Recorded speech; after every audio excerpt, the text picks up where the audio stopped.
Welcome to the Cozy Corner, where we focus on getting comfortable with the truth.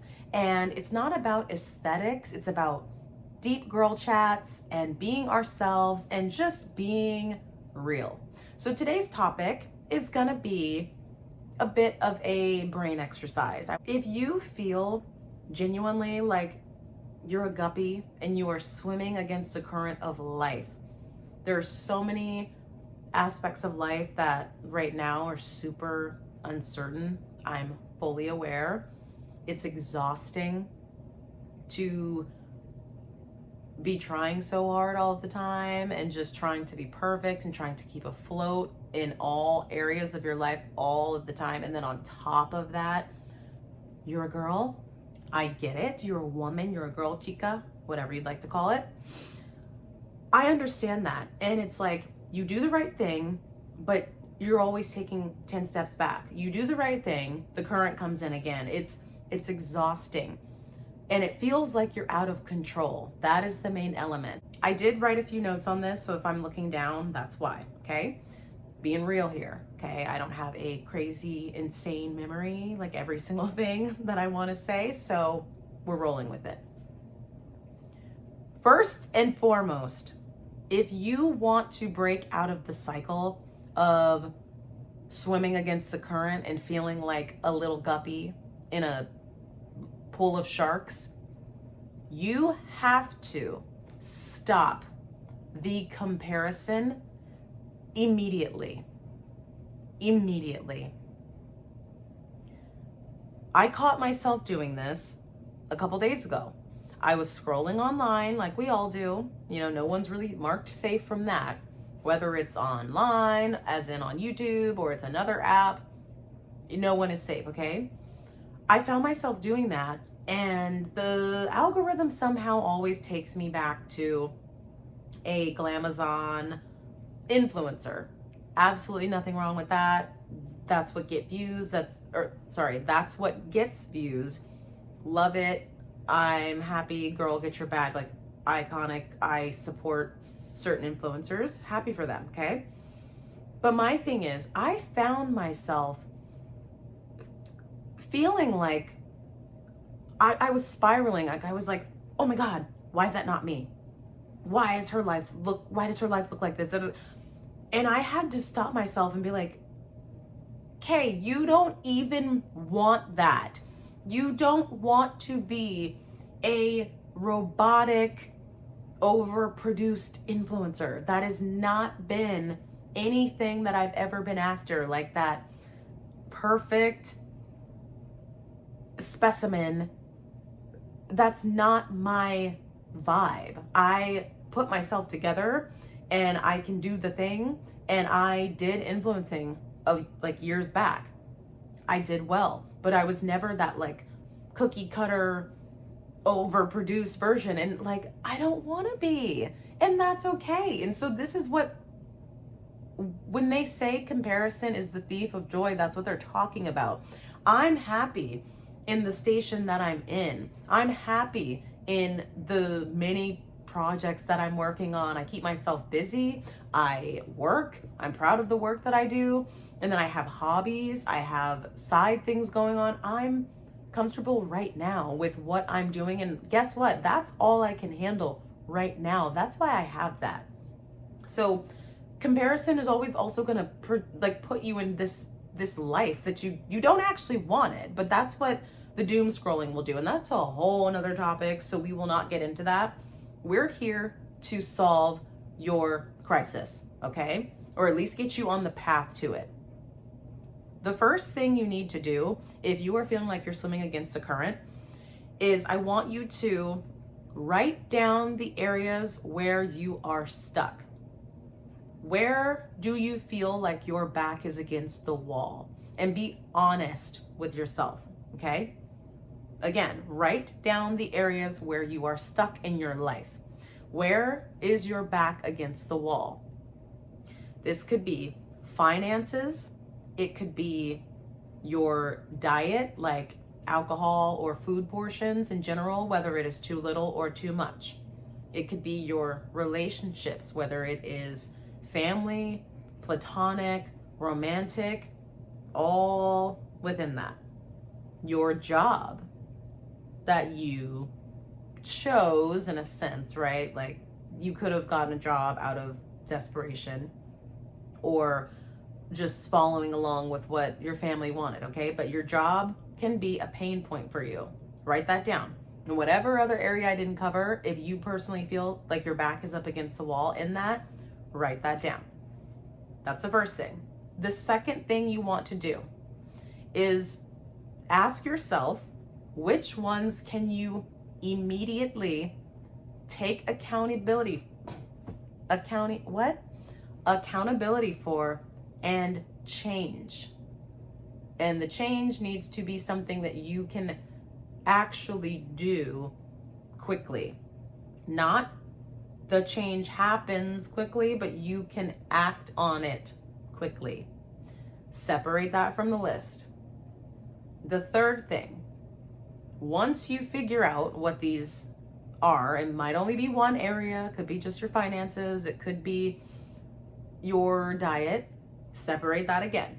And once you figure that out, here's the kicker. You actually have to act on it and give yourself a weekly plan. Now, your plan needs to work for you. Does that mean you jot it out a million times on a piece of paper? Sure. Or you put it on a whiteboard on your fridge and you figure out the little steps that you can take. Or maybe you want to use your AI systems. That is not my business. Go for that. Or you want to use your computer. Figure out a system that works for you that you can actually follow. Or maybe you just keep it right in here. That is fine too. What you need to be able to do is take accountability and see. So for an example, and a major one that I hate to have to put out there, but it is just the truth. And I went through this. That's why I'm going to use this as an example.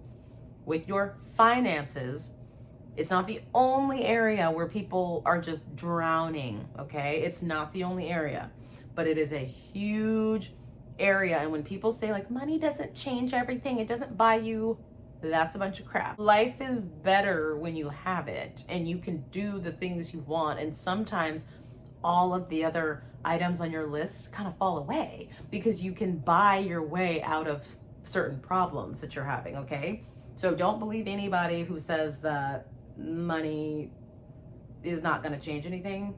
That's not true. It's because they don't have any or they just lost it all. So they're a little bitter about it. So that's not true. So as an example for your finances, weekly, where can you genuinely stop? Not forever. It's like, oh my God, I can never go have a coffee. No. But can you afford the coffee? If you are struggling with your finances, is the extra frappe and extra things and whatever's extra being paid for, is that a necessity for your nourishment? No. Take it off the list that week. Next week, take it off the list. Next week, take it off the list. And the fourth week, take it off the list. You still saved, even if it's a little bit, maybe let's call it $5, 5, 10, 15, 20. Boom, that's 20 extra dollars. And this tip is not new, and we always reduce it down to coffee because it's the easiest thing, but like it involves like going out on the weekends. How much is that Uber or Lyft, whichever one? How much does that cost? The surge prices will get you. Do you tip? How much are you spending? 20, 40 bucks, 40, 20, 40, 60, 80 every weekend. Double that. That's $160. That's where your money's going, honey. That's where it's going. So remember the piece, you take accountability. Who spent it? You spent it. So, and then all of a sudden when a bill is due or you just need a little cushion in your account, you don't know where the money went because you're not taking accountability and you're not making any little changes, you see? When it comes to diet, this is one of my favorites because I love that the next meal, which is always coming around, it's always time to eat. It's like I can't even keep up with like what I need to eat, what I want to eat. It's a lot. It's a lot of noise. It's exhausting. With food, if you mess up, and I don't really even like to use those words, but like, I'm not a nutritionist. I'm going to say whatever I want. Okay. I'm going to talk the way I want to talk. I'm not a psychologist. This isn't a therapy session. I'm going to just say what I want to say. If you ate something that is bad for you and fattening and you don't like that, it's okay. The next meal, don't eat that. And people can say it's not that easy, but it is, because when you, right, in this plan it is, when you take accountability and realize that you are the one in control and who takes charge and responsibility for it, you will learn that, well, who else was it? Was it Casper the ghost? Did Casper walk into your house and open your fridge? No. Or if you are under eating, did Casper push the plate away? No. And I understand these things are complicated. I'm talking about on a baseline, not necessarily people who are on the extreme ends of either. I'm talking about the girlies who are just aesthetic and you're doing too much or too little on any given day and you just can't really control it. You can.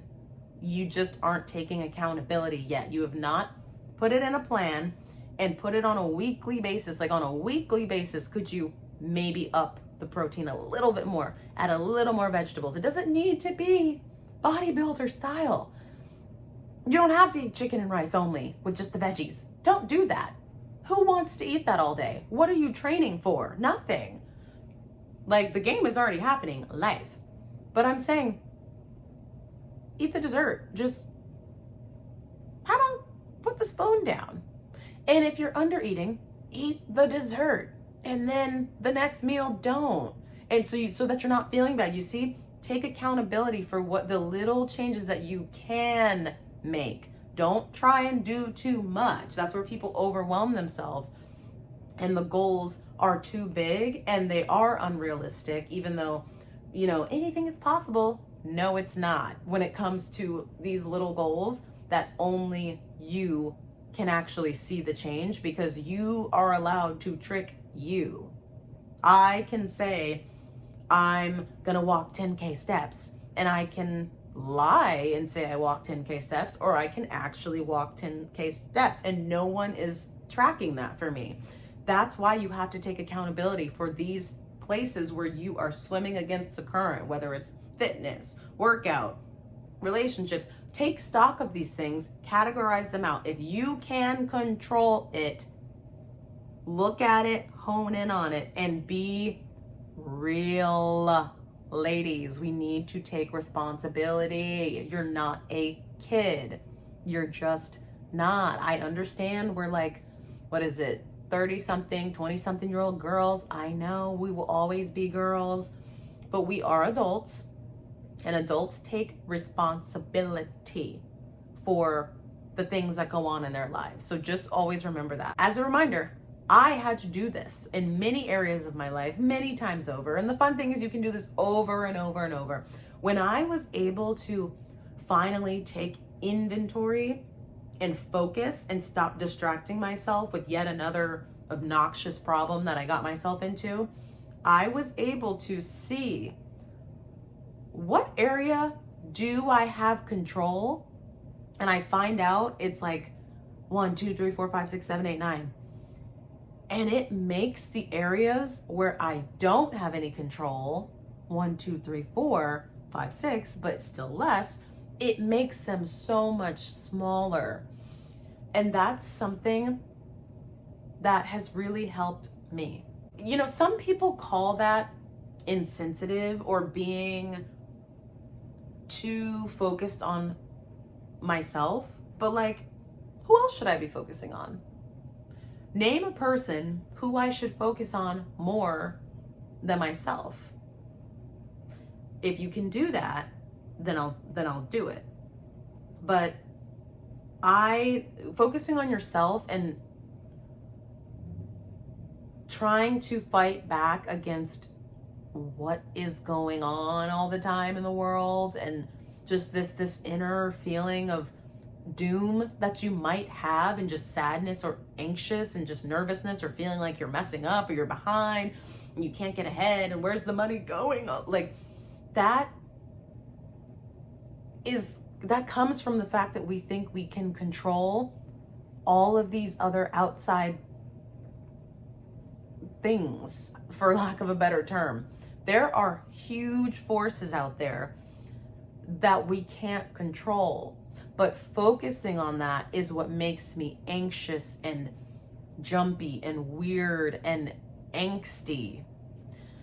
When I focus on what I can control in my life, which does not take away from having empathy for other people and what other people have going on and their problems, and the girlfriends that I have, like I'm still there for them. I'm able to do that still, but at the core, I gotta focus on me. I gotta put myself first. Like you have to. You have to, because I promise you, no one else is going to do it for you. When you can finally focus on yourself and focus on the fact that, like, not that like life is beautiful and fake positivity and like gratitude. I know this is not about any of that. Thank you, life, for giving me no. In the current climate, no. We're drowning. You can feel like you are drowning. There's no time to be like, thank you, sorry, thank you. I'm saying it right now, thank you. I'm so happy for all the things I have. Cool, next, I need to actually do something. That's what accountability is. The universe is not going to do the work for you, okay? We can manifest and we can hope and dream and gratitude and like, turn our head up to the sky. We can do all of that. There's a time and a place, and genuinely, like, if that makes you feel amazing, do it. But action and getting granular and going, my hands are tied, but they don't have to be. I hope that helps. Please leave me a comment if you have any thoughts or any questions, and just hang in there, girl. Hang in there. It's a strong current. Who knows when the beach will show up. But just hang in there. Thanks for watching. And I will see you in the next video.